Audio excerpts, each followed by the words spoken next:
안녕하세요. 문화재 해설사 임필순입니다. 우리가 있는 이곳은 동래읍성입니다.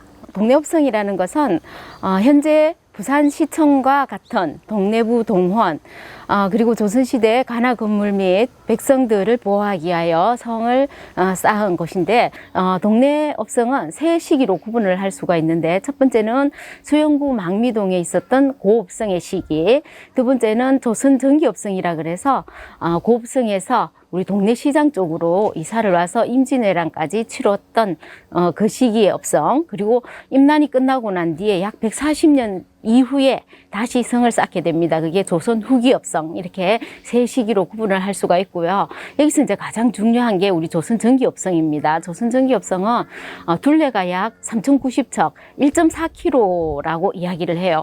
그 1.4km 성곽 안에서 적을 맞아서 고니시 유키나가 일본의 그 대장 적을 맞아서 우리가 치열하게 전투를 치렀던 곳입니다. 그 당시에 치열했던 모습을 볼 수 있는 것이 동래부 순절도라는 그림이 남아 있습니다. 이렇게 임진왜란이 끝나고 난 뒤에 약 140년 정도까지 성이 완벽하게 이렇게 복원이 되지를 못했던 것 같습니다. 그랬던 것을 영조 임금님 때 1731년 그죠? 그때 돼서 정은섭 부사께서 이 성곽을 다시 쌓게 됩니다. 굉장히 중요한 시기에 이제 성곽을 쌓게 되는데, 그 당시 동래는 인구가 굉장히 많이 증가를 했대요. 약 2만 명 정도의 인구가 있었다라고 기록이 있는데, 이 정도는 뭐 평양이나 개성 정도의 대도시였다라고 이야기를 합니다. 이렇게 된 것은 외관을 통한 무역의 부흥이겠죠, 그죠? 그 다음에 또 하나는 군사적으로 우리가 너무나 중요한 지역이었고, 그 다음에 정치적으로 무신의 난을 겪고 난 뒤에 업성의 중요성이 대두가 되면서 다시 성을 쌓아야 되겠다 해서 정은섭 부사께서 성곽을 쌓게 됩니다. 아까 전기업성은 1.4km였다면 후기업성은 3.8km의 둘레를 가지고 있고요. 훨씬 성을 크게 쌓게 됩니다. 그리고 한 번 더 1870년 정현덕 부사께서 더 성을 한 번 더 튼튼하게 방비를 하기 위해서 수축을 하게 됐는데, 우리가 그러고 난 뒤에 일제강점기를 맞게 됩니다. 일제강점기를 맞고 난 뒤에는 일본이 남문에서 서문까지 성벽을 헐어버렸어요. 그러다 보니까 당연히 남문에서 동문도 민가가 점령하면서 성벽은 다 훼손이 되게 되었습니다. 1979년이 돼서 다시 우리가 이것을 복원을 해야 된다 해서 현재 성곽이 약 1km 정도가 복원이 되어 있어요. 우리가 성벽을 이렇게 가만히 보시면 아래쪽에는 성벽돌이 까맣습니다. 그 까만 부분이 원래 있었던 성벽의 모습이고, 그 위에 복원을 해서 현재의 모습에 이르렀다고 보시면 되겠고요.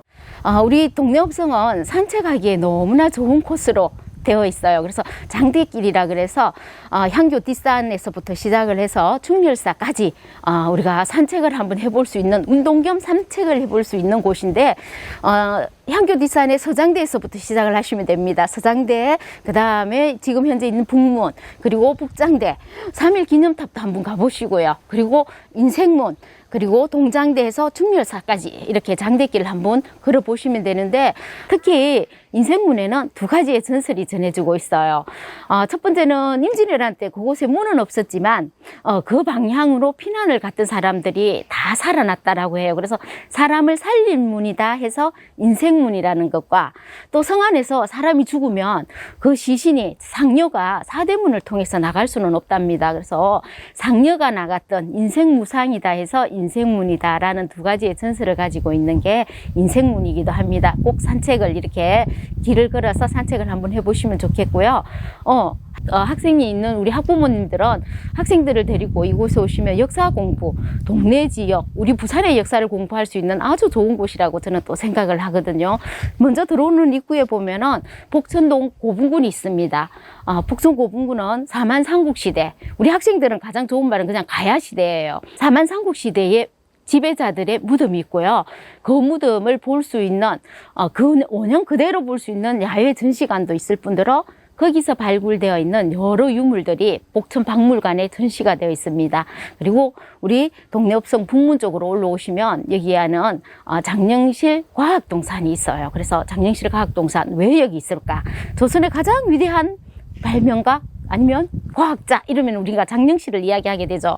장영실이 바로 이곳 동네 관아 어느 부위에 어느 곳에서 태어났다라고 이야기를 해요. 그래서 장영실이 태어난 고향에 장영실 과학동산을 만들고 세종 시기에 가장 유명했던 그죠? 그 시절에 만들었던 전문의기들을 이곳에 전시를 해 두었습니다. 그래서 과학예술사님에게 설명도 한번 들어보시고 또한 친구들이 이 전문의기 우리 교과서에 보는 앙부일구라든지 뭐 간이라든지 이런 것들을 한번 볼 수 있는 시간이 되었으면 좋을 것 같고요.